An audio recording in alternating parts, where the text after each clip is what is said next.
All right, thank you so much everyone for joining us. My name is Debbie and I am from the DePaul Career Center and from the Healthcare and Science Career Community.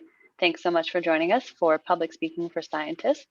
This is part of our Skills Lab series that is being done by all of the different career communities at the Career Center. And it's designed to introduce you to key skills requested by employers in our industries. So we took a look over the summer at the different requirements and requests on job applications and postings from healthcare and science employers, and we saw that public speaking was a very, very popular request and requirement. So we thought this would be a great opportunity to bring in an expert and learn together.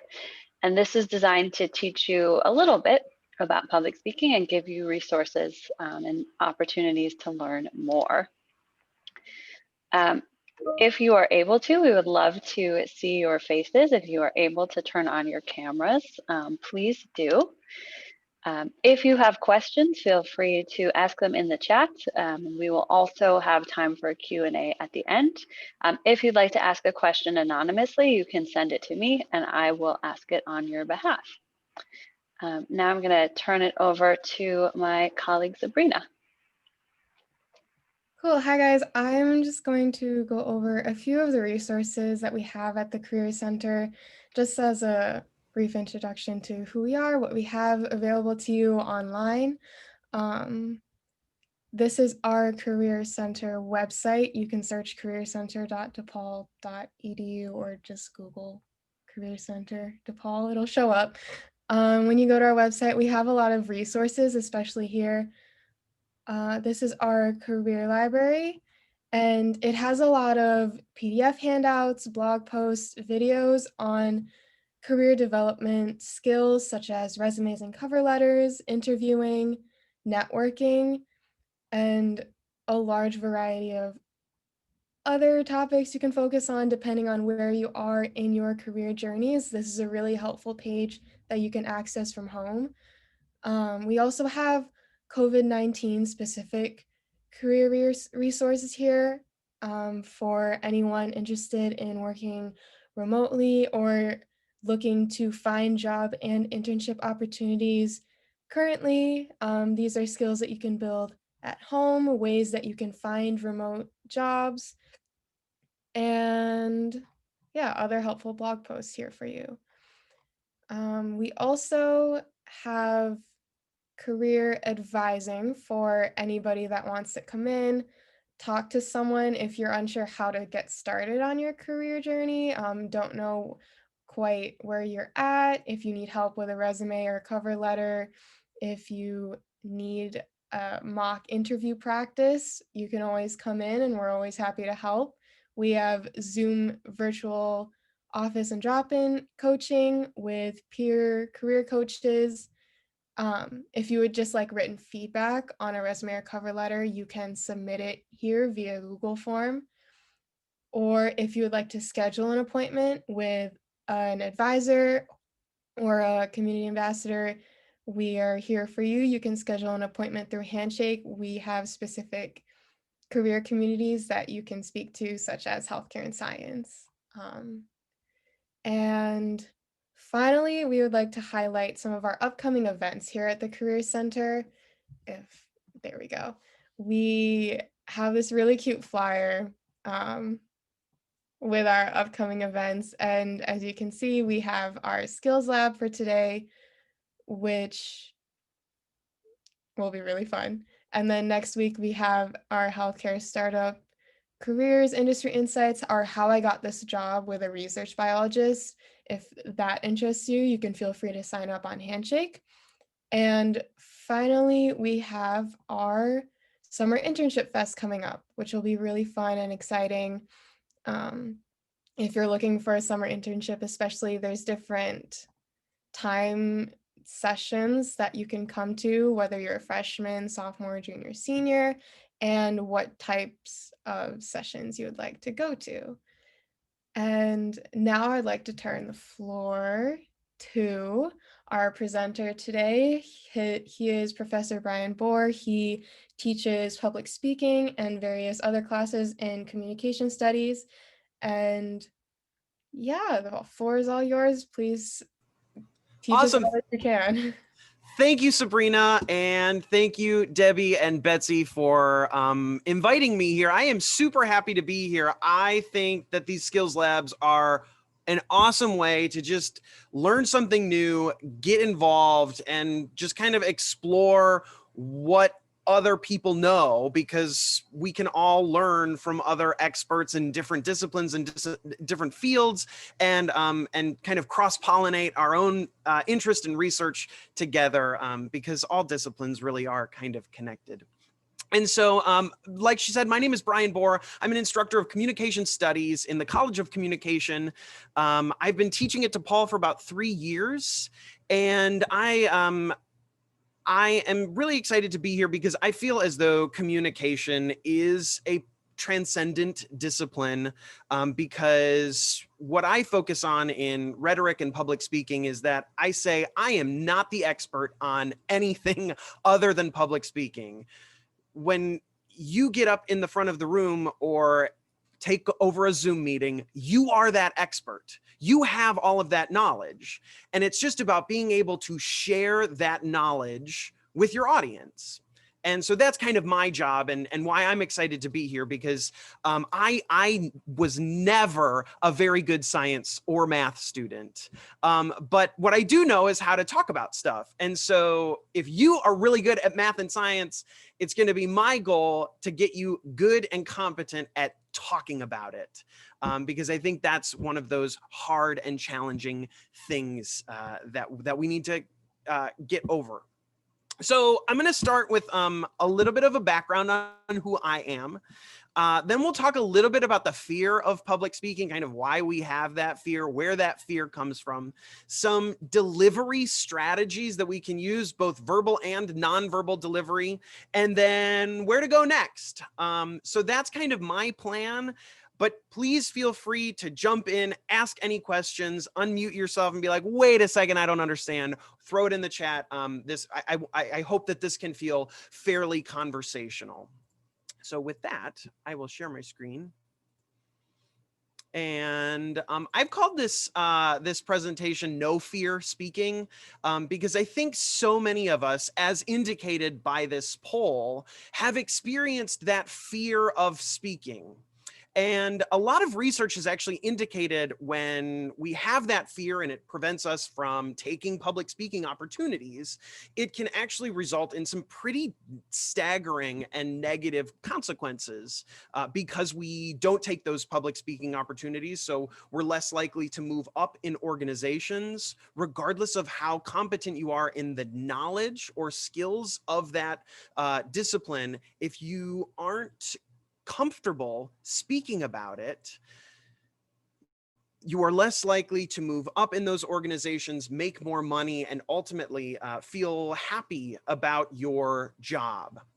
And so the goal here is to not get rid of those nerves, but to not fear public speaking, not fear communicating about what it is that you're interested in.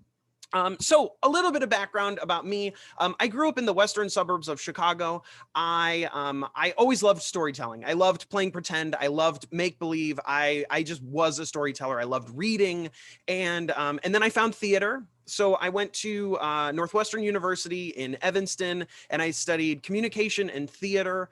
I loved telling stories. I wanted to be on stage and telling important stories to a big audience.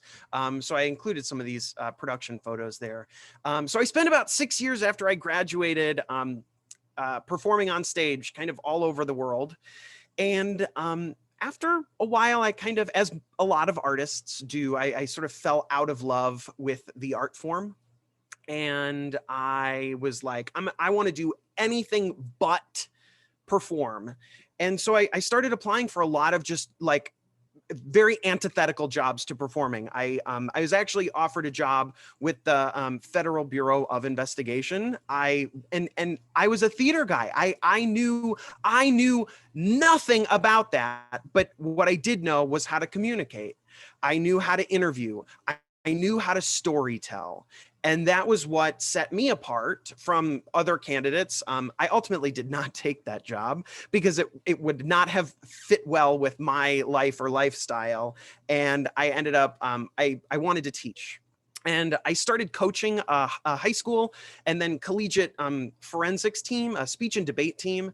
And that was when I was like, that's what I'm meant to do. I am meant to help other people find their voice, help other people feel good about what they're saying, help other people craft stories and tell their message. And so I knew I needed more school. So I came to DePaul and I did my grad work in communication and media. And now I am here, and I feel really blessed that I'm able to teach public speaking, communication courses, and every spring I get to teach a section of performance, creativity, communication, and the body. So I get to teach some storytelling there.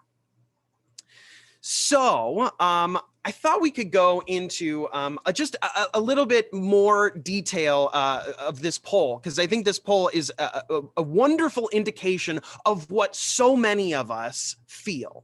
So just kind of by a show of hands or emojis or emoticons, have you ever felt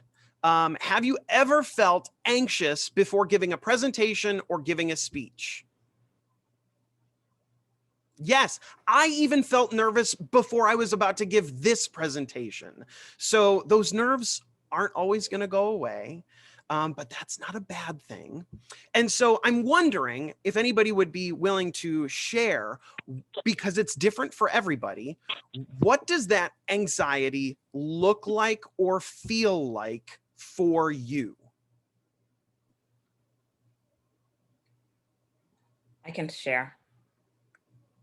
For me, I always feel like as if I have something stuck in my throat, and then I start to like lose. I feel like I'm losing my breath.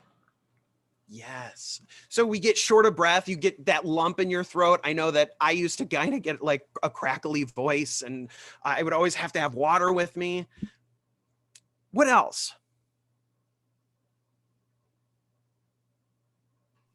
I know I get very antsy and I might have to use the restroom multiple times.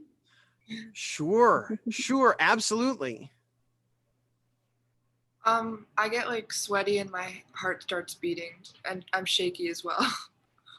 Yep. So we get those shakes, start to sweat, maybe get a little bit lightheaded. Absolutely. And so this fear of public speaking comes from a number of different places. And so the first place, and this is where we can kind of share a little bit of our disciplines here, is it comes from the fight or flight instinct, or the fight or flight response. And so the fight or flight response, as we know, is our body's way of of surviving in conflict. So, long ago in the woods, we'd be, hunting and gathering, and then all of a sudden you look up and there's a bear. And, the classic example, there's the bear and your body's like, you got to survive. And so your body starts going into hyperdrive, and you're either going to, be able to run away really fast or fight the bear. Now, our body goes through the same exact phenomena when we are in front of people giving a presentation. Our body views that public presentation in the same way that we would view being attacked by a bear. Problem is, you can't run away, though some of you might try. We can't fight. So we just kind of have this panic where our body's going through all of this that we can't control, and we don't really know what to do about it. So we just kind of push through, and it's really uncomfortable. And then we have a negative experience, and then we're like, I don't ever want to do that again. And then we're less and less and less likely to ever engage in that experience again, because we had a negative experience. And so all of those things, sweating, shaky voice, having to go to the bathroom, are all natural biological responses. And so the first thing that I have to say is that it is so normal and so natural to have that fear. It also comes from another variety of different places, this fear of public speaking that we all feel, particularly people who are in STEM fields, because that's not often expressed as a vital component of the discipline. But now that you're, now that you're in higher education, you realize that being in STEM is not just about answering problem sets correctly. It's about being able to communicate those findings to professors, to colleagues, to classmates. Ultimately, later on, it will be to communicate those findings to publishers, for people who are going to give you lots of money to do grants. And so you have to be able to communicate those findings in a clear and effective way. So that's kind of this where communication can kind of transcend whether you're in math, science, the humanities. We all have to be able to talk about it, and we all have to be able to talk about what we're doing in a clear and effective way so that we can ultimately get what we want. So this fear of public speaking comes from the fight or flight response, but it also can come from external factors like an unfamiliarity. Now, I know nobody said technology challenges on this poll, but I think this new world that we're in presents a lot of difficulties or challenges that we might not have expected. And so if you're unfamiliar with that technology, if you're unfamiliar with the room that you're going to be in, the audio visual or sound that you have within that room, just that unfamiliarity with that room can cause some fear. We also just experience performance anxiety. Next up is Brian Bohr, and all of a sudden I just get this knot in my stomach because I have to perform, and that can create some anxiety, just that feeling that I need to be 100% on. It also can come from internal factors like perfectionism. We want to be perfect. We want to feel perfect.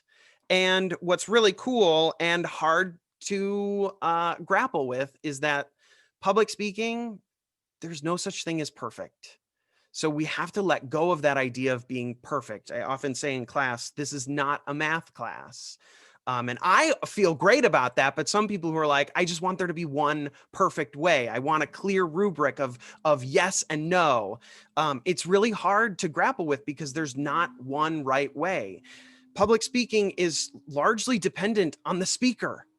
And we want to see what you do well.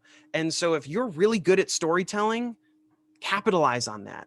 If you're really good at communicating numbers in a digestible way to someone who is like me, who is not a quantitative person, then you should do that. It's all about finding those things that you are good at and then doing that within any presentation. The other luxury that we have about this discipline not being perfect is that you can do and shape and frame your public presentation in any way that makes sense to you, and that you'll be able to get it out in a clear and effective and efficient way. Finally, we compare ourselves to others.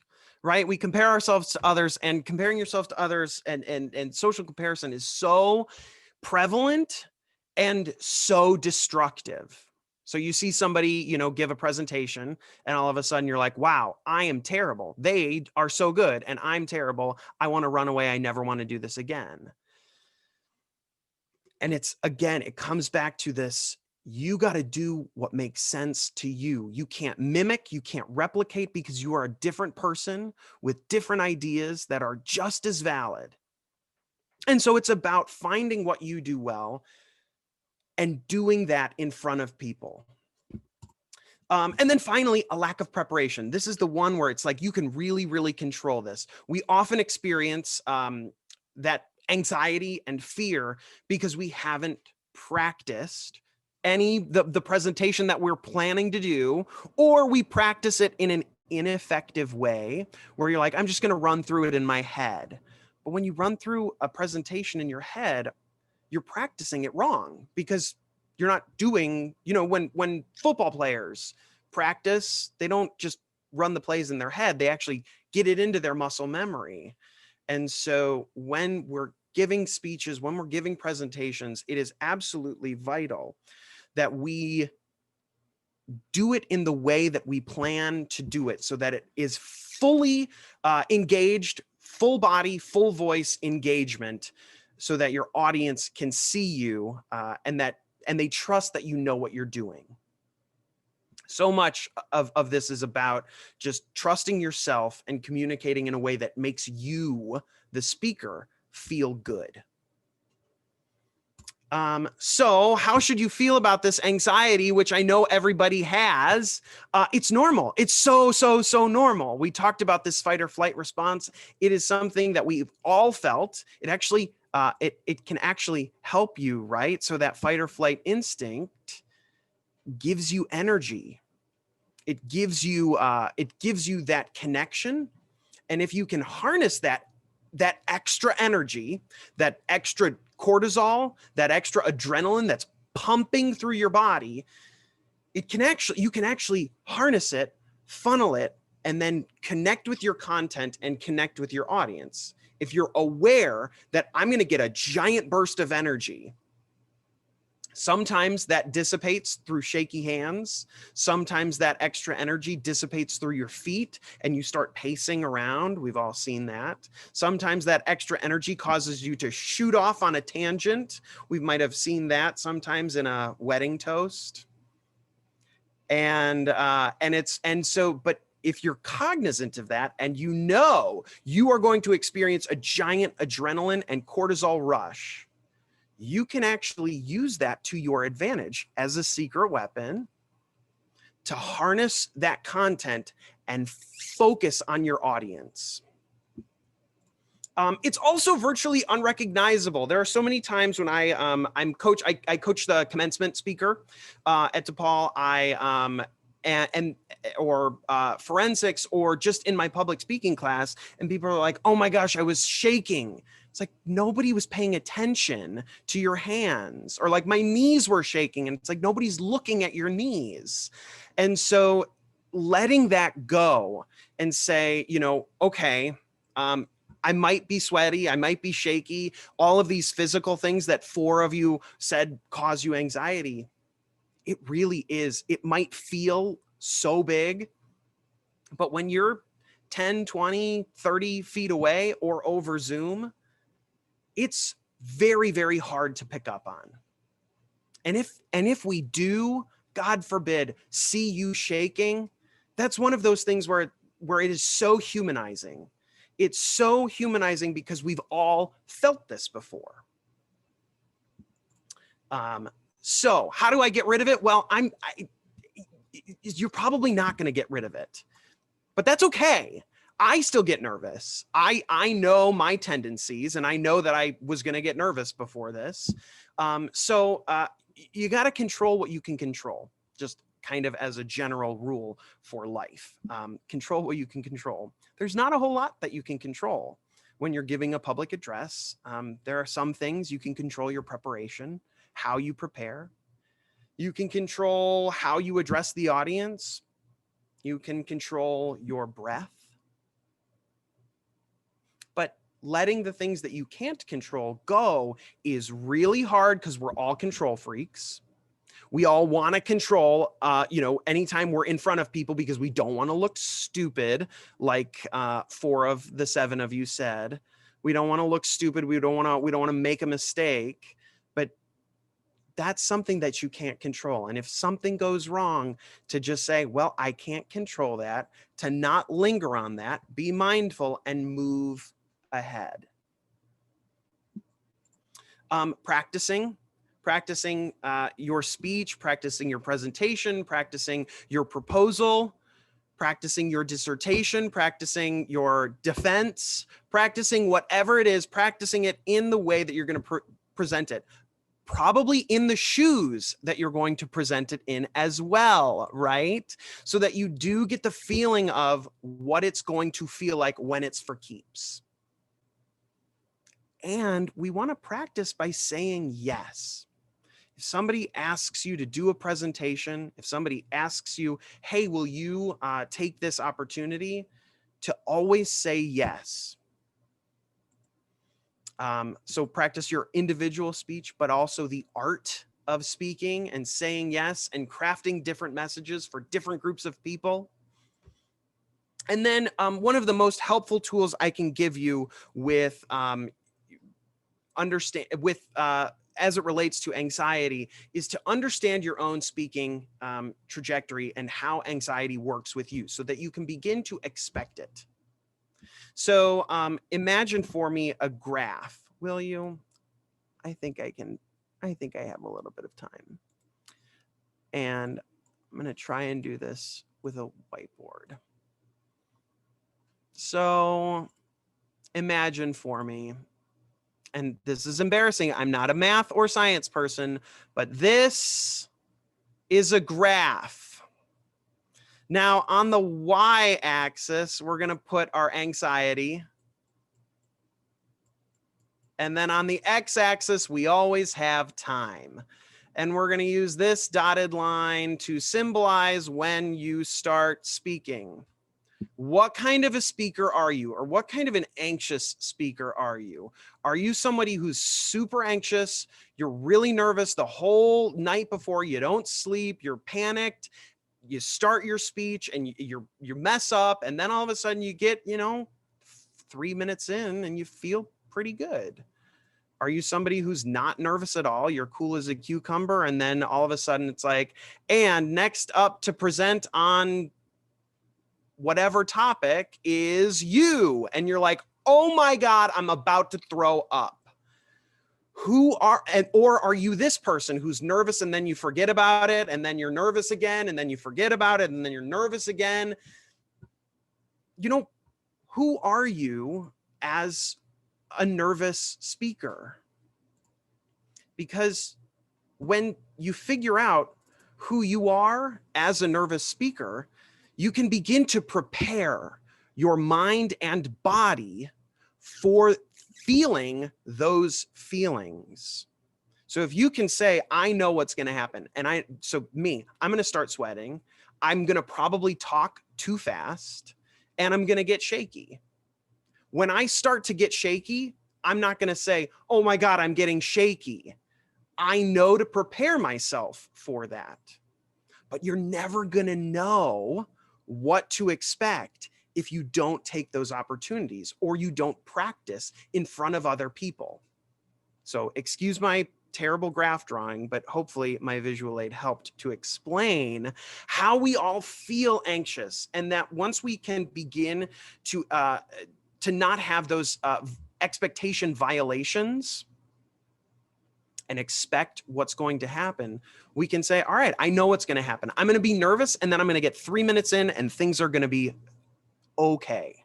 Or I'm going to be nervous through the whole thing, but there will come a point when that speech will end, and then I will go and sit back down and life will be okay. It will move on. Just having that kind of a talk with yourself and being mindful about it can be super, super beneficial. So the other thing, so now that I've talked about who I am, the fear of public speaking, I want to just give you some helpful tips on delivery. There's so much to public speaking and so much to this discipline, but I'm trying to give you the most applicable information, skills, and things to think about as you move forward with your academic career and your professional career. So there's 4 different types of delivery here. Manuscript delivery is the one we see most often, where you write your entire speech out, you write your entire presentation out in paragraph form, and then you just deliver that presentation. It works because it's easy, because you can just have your whole speech written down and just read it off of your computer, read it off of your printed sheet.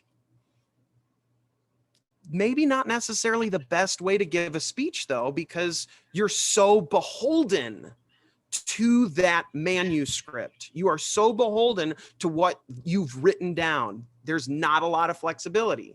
Memorized delivery is great because you have that speech memorized. It's really hard because it takes so long to memorize.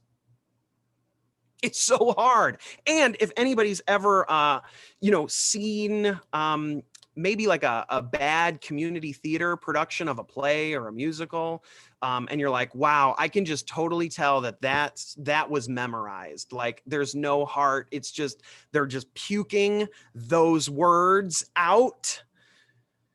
It's hard to get it right. It's hard to make it sound authentic. Impromptu delivery would be if you are thrown on the spot. And if I were to say to my new friend, Alexandra, what are 3 reasons we should come to DePaul? What are 3 reasons why anybody should come to DePaul? Am I supposed to answer? Yes. There's great professors that Hey, thanks. that build relationships with the students, and it's in the city, which is great. And they have a quarter system, which is not for everyone, but it's, if you like it, you like it. Amen. Awesome. So now I'm going to give you 5 minutes. Those are your 3 main points. Ready, set, go. I'm kidding. I would never do that. But that would be an impromptu style speech where you kind of have a slight outline.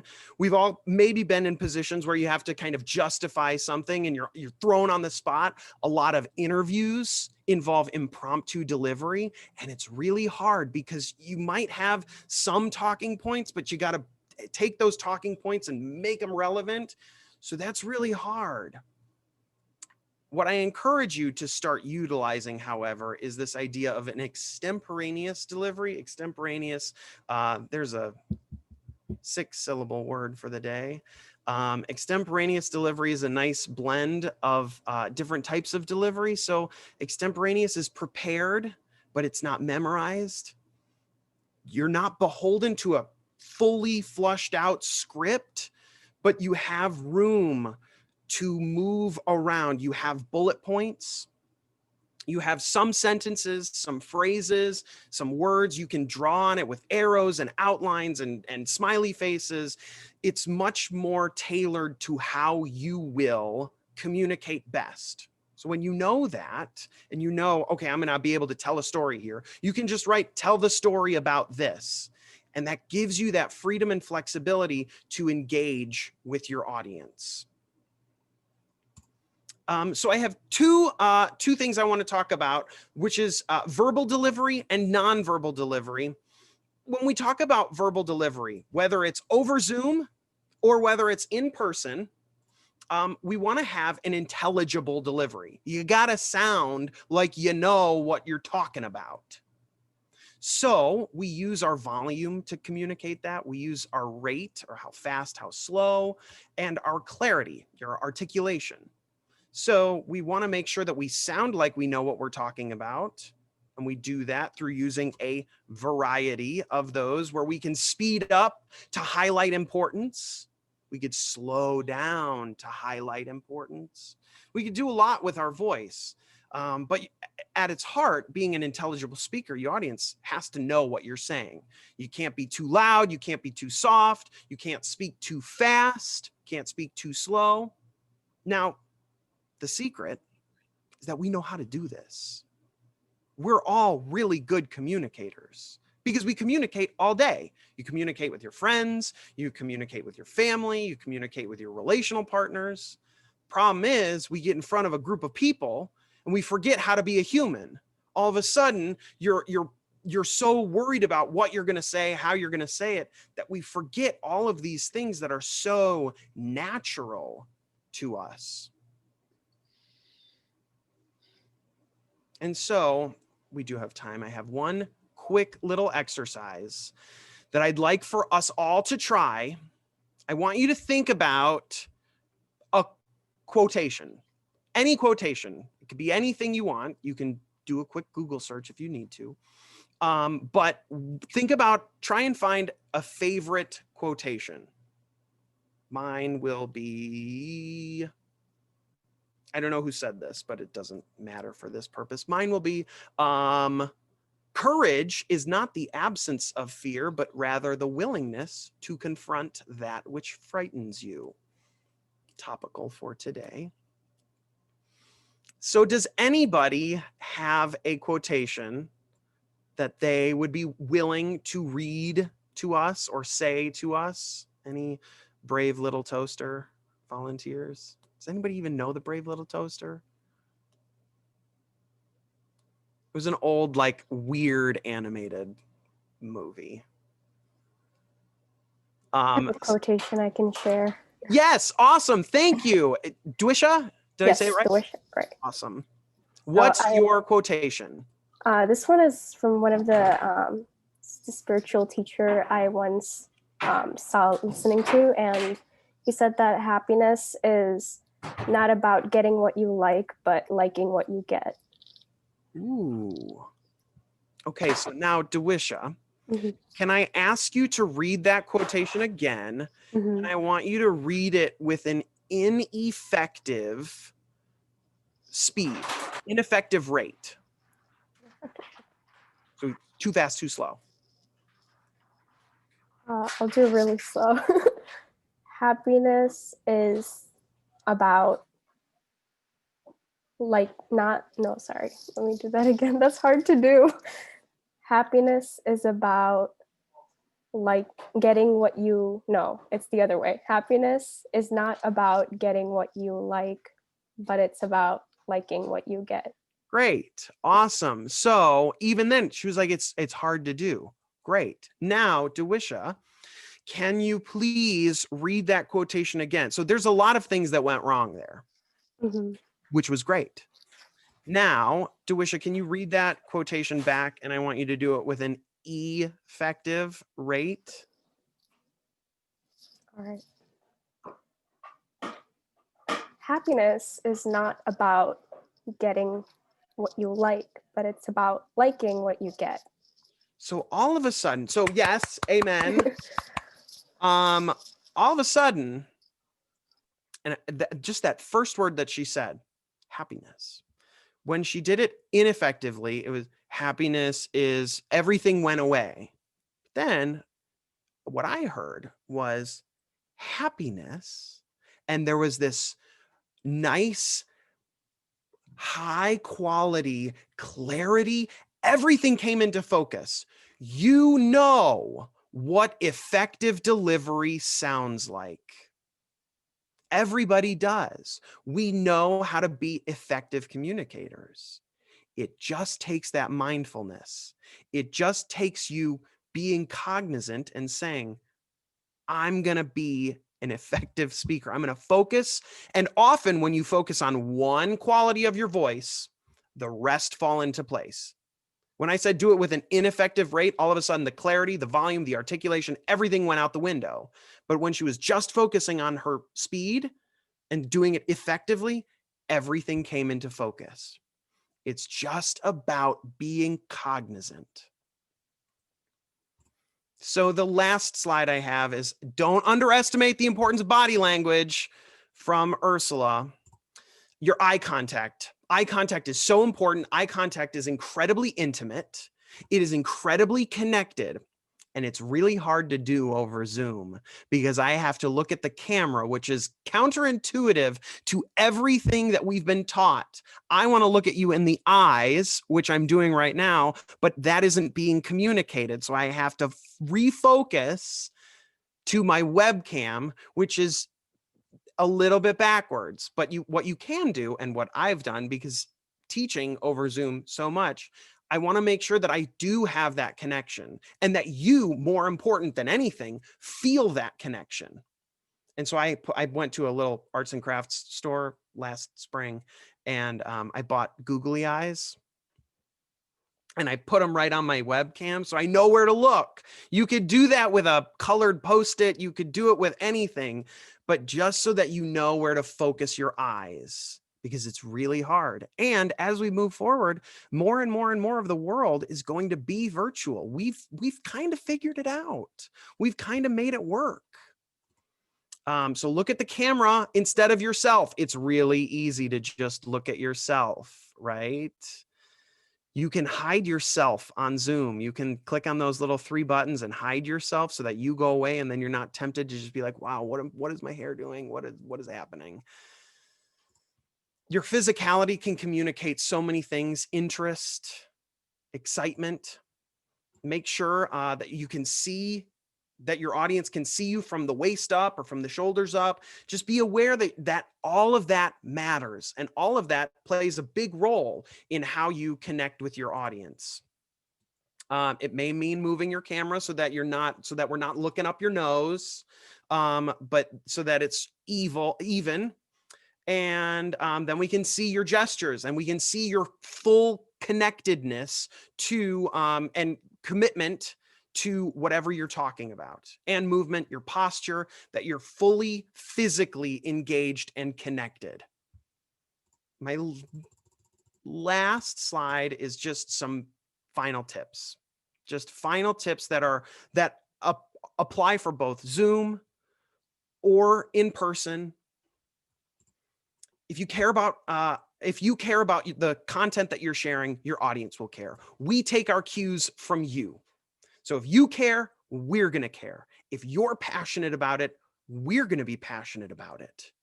If you communicate, this is something that's really, really cool, chances are we're going to think it's pretty darn cool too.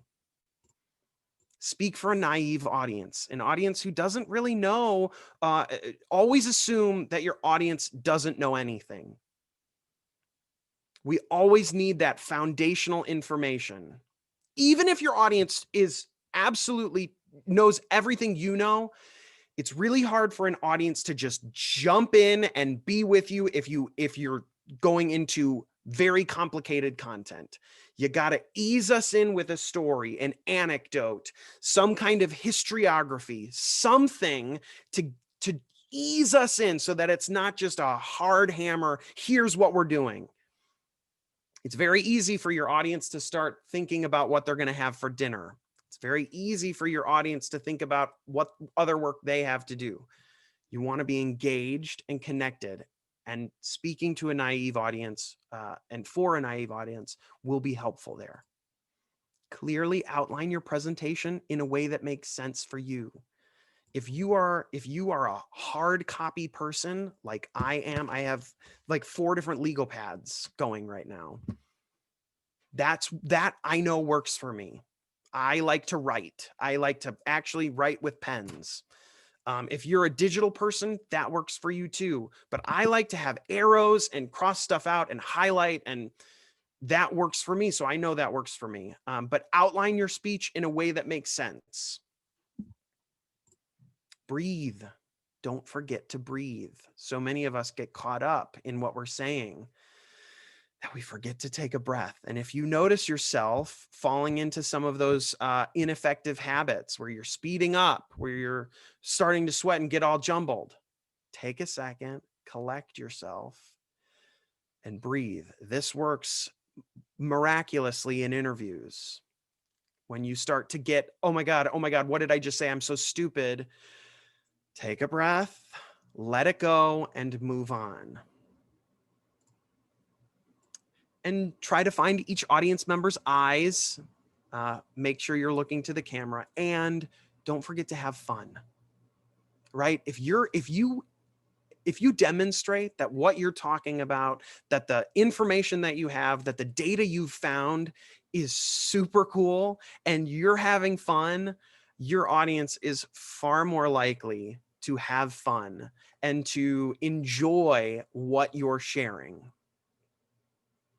So today, we've given a little bit of a background on who I am. We've talked about the fear of public speaking, some delivery strategies, both verbal and nonverbal, and a few tips. If you're looking for more places to go or where you can learn, CMN 104 is public speaking.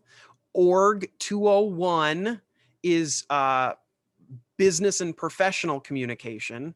Both of those are performance classes. So they're designated performance classes where the bulk of the grade is made up of public presentations. That's the first place to start. Elsewhere, just watch as many presentations as possible. TED Talks, political addresses. When the world starts opening back up, go to open mic nights. Just see people present, and watch it with a critical eye. Watch those presentations, listen to them, evaluate what they're saying, and analyze, was that effective? Was it ineffective? And why? Why was I so connected? So that you can replicate, mimic those things that worked well. And take public speaking opportunities at work or at school, in clubs, anywhere where you can have the potential to speak in front of a group of people. My goodness, you should. You have important things to say. You have really, really important and cool things to say. So the world deserves to hear them. And so take those opportunities so that you can affect change in the world around you, because we need some change. We need some good stuff. We need some good energy. We need some good juju. And that's what you can do as speakers, as learners, and as people. So these are just 3 books that I've found to be interesting. Carmen Gallo's Talk Like TED, Dale Carnegie. Dale Carnegie is kind of like the modern, like, Aristotle of communication. Some people like him, some people don't. He's kind of a little Tony Robbins-esque, but he writes a lot of these. I mean, this How to Win Friends and Influence People is one of those like major milestone books. It's good. Take it for what it is. I mean, it was written a long time ago from a very specific perspective and point of view. So, and then this other one, Thinking Like a Spy, is a really interesting read about persuasion and negotiation. So those are 3 books that I encourage to read with a keen, educated eye, as I know you all have. But that's kind of it for my little spiel. But I'm so thankful and grateful to have gotten to spend some time with you. And I'd be more than happy to answer any questions you might have, or any ideas or anything. Thank you so much, Professor Bohr. That was so fantastic. I know I learned a lot, speaking from myself. And we have at least 10 minutes left in our hour together. So if folks have questions, we'd encourage you to go ahead and unmute yourself, or you can also send your questions in the chat and a member of our team will be happy to read them for you. I have a question. Yeah. And I've been wondering this throughout the whole presentation, but are TED Talks, do you know if they're like are they like a combination of impromptu and like all the different types of speeches, or are they more memorized? I've always wondered that because I don't know how they do it so well. So that's a really good question. And it depends. It depends on the speaker. Some of those speakers memorize it, but they also have these little monitors on the floor, confidence monitors. So some of them are full teleprompters. Some of them, the speakers can put in, like, I just want to make sure that I'm hitting these main points, as a more extemporaneous style delivery. But it largely depends on the person speaking. I would venture to say that most of the speakers have given that specific talk or a version of that talk quite a few times at different panels, at different lectures. And so they have a pretty strong idea of what the structure is and of what those words are. And a lot of them, a lot of the speakers use the confidence monitor as just a way to say, like, I'm not gonna just totally blank. They don't often address them, but it's just a way to just boost their confidence and say, like, if all else fails, I will look down. It's the same reason that some famous singers, when they sing the national anthem at like a major sporting event, often the banner will have, like, the banner that normally does the scoreboard will have the lyrics, because that person who's singing doesn't want to forget those words and then go viral. Thank you.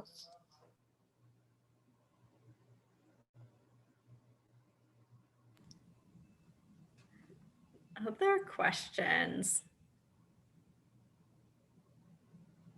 I do have a question. And well, by the way, thank you for everything that you shared. It was very informative. I have an issue when like I don't like speaking in large crowds, and I also have a problem with like keeping eye contact. And it's also coming from like my background of my training culture wise, and then like the conflict of culture. So I just adjusted to not being not having confidence speaking, like looking people in their eyes when I communicate. So that's one thing. And then another is, how do you exactly, what is the proper way of like holding a microphone when you're actually speaking in front of people? So to address your first question about eye contact, I think so much of this comes down to recognizing that what you have to say is valid, is important, and is worthwhile and necessary. And trusting that an audience of educated and interested people think that too. And so when you trust that what you have to say is important and make the accurate assumption that your audience cares about what you talk to, that eye contact is just a matter of connection. It's saying like, it's connecting with them to say, I am here with you right now. We are breathing the same oxygen. We are in the same room. We are in the same meeting. And I know what I say is important, and I'm so excited to share that with you. So to just kind of reframe it in your brain, to find that confidence and trust that an audience will and should care about what you have to say. And if somebody for cross-cultural, multicultural reasons isn't gonna listen, that's just a matter of cognitive dissonance. And no matter what happens, you're never gonna reach them. I mean, one of my colleagues is an environmental rhetorician. And I was like, how do you communicate with people who don't believe climate change is real? And she's like, you can't. You just can't, because at that level, you have so much cognitive dissonance that nobody's ever going to get through to anybody. But I would say that more often than not, and maybe this is just me wanting to believe this, is that you're going to have an audience who's open and willing to care and listen. And then on your end, to recognize that what you say is really important.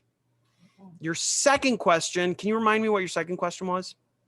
Okay, so like the proper way of actually holding a microphone. So there's times like, you know, like I'm into like ministry, and there's moments and times when I actually have to like get before the congregation to like pray or so.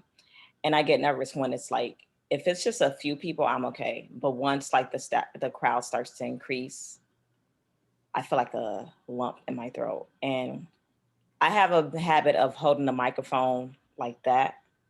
And then some people say, I've heard people in the past say like, it's not the proper way to hold a microphone, but it's just like, you know, how can you confidently hold a microphone and just do your thing? So that's a really good question, and a really hard one, especially if you're a shaky performer, because I would say try, and especially for like a more formal public address, if you're at a lectern or at a podium, to just have that microphone there. But if you're holding the microphone, it's a very vulnerable position to be in, because you're holding this thing that shakes with you if you get shaky. But in terms of like proper placement for like audio, I mean, just pointing to the like the roof of your mouth, but also that is a job for the audio engineer to make you sound good. If it's too close, they'll adjust it. If it's too far away, the person who's running that soundboard can adjust it so that it picks up more.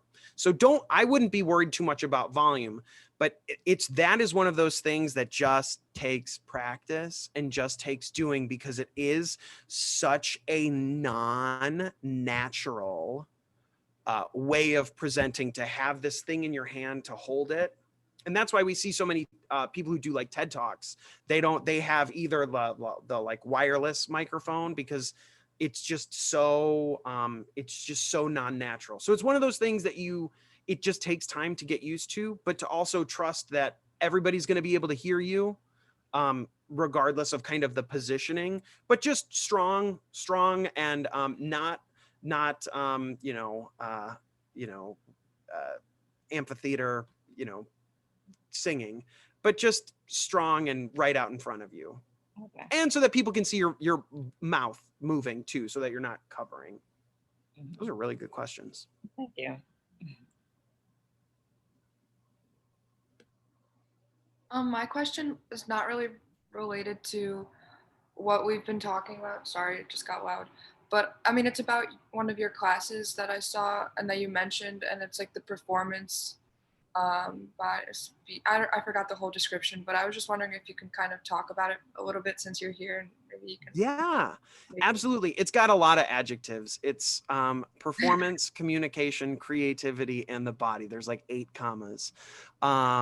It's a really, really neat class. So it's at other institutions, it's typically called like analysis and performance of literature, or oral interpretation. So I like our name better. It kind of has a better ring to it, but it's about taking texts that weren't necessarily meant to be spoken out loud. So short stories, poetry, nonfiction, and creating a performance presentation out of that with some kind of argument or persuasive idea. So typically we start with like a prose or a short story. So that can be a short story you've heard on a podcast or from a collection. And we work to kind of create how you can perform that. So not just getting up and reading it, but where can you be that enhances that story? How can you read it? Are you going to do voices for characters? Are you going to have other people play characters? If you're going to do the Giving Tree, story, old children's story, who's going to be the Giving Tree? Where can you do that? How can we maybe update it so that maybe it's not a tree, but maybe it's, maybe you have somebody who's holding a baby doll to symbolize the differences. And so we could play around, and it's a true, if you've ever heard in an English class, like the author is dead, like we don't care about the author, like any of that intent that the author had is out the window. And like, what can you do now? This spring, however, I'm really excited. I'm working with a CPS elementary school teacher, and she's having her students write short stories. And then our class is my class, hopefully, fingers crossed, who knows? It's only January, but this spring quarter, we're going to take those and then put them together, kind of weave them together, adapt them, adapt these literal children's stories and create a performance out of them. Thank you for this. Yeah. Sounds awesome. So bringing life to text, bringing life to short stories or poetry in a way that wasn't initially intended. Thank you also, Allison, for sharing in the chat this article about secrets to great public speaking from the TED Talk.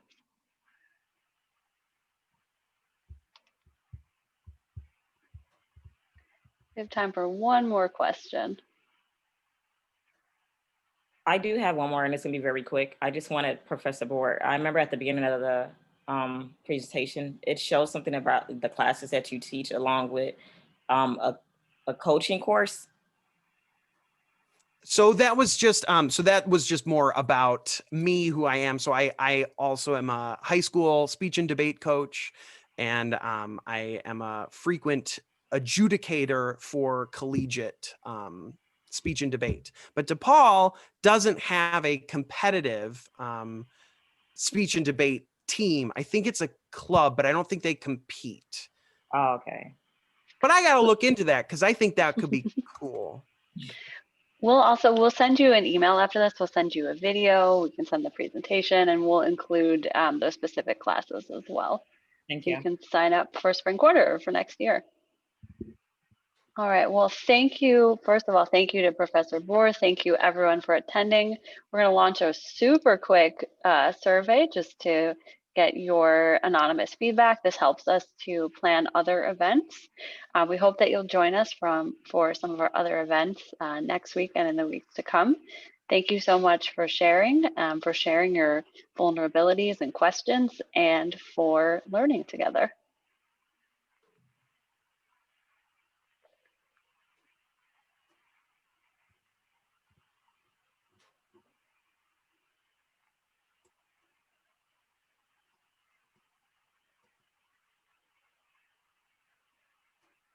Thank you. Have a great rest of your day and a great weekend. Thank you. Thank Bye. you.